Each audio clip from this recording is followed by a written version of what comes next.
কেন আল্লাহর ওলি কথা বলতে পারেন না? তাই আল্লাহর ওলি যখন দেখলেন সব পানি পড়ে গেছে, প্রাণ পাইতেছি,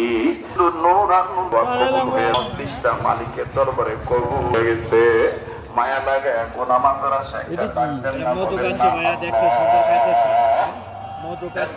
মায়া করে বলেন না কত করে কিনবি? কারো দিকে বিশে মাল 10 দিছে ভাই লোকজন না জানে যদি কারো গোনা থেকে থাকে ভাই বিআই পাওয়ার জন্য মায়া লাগে। ওই বিআই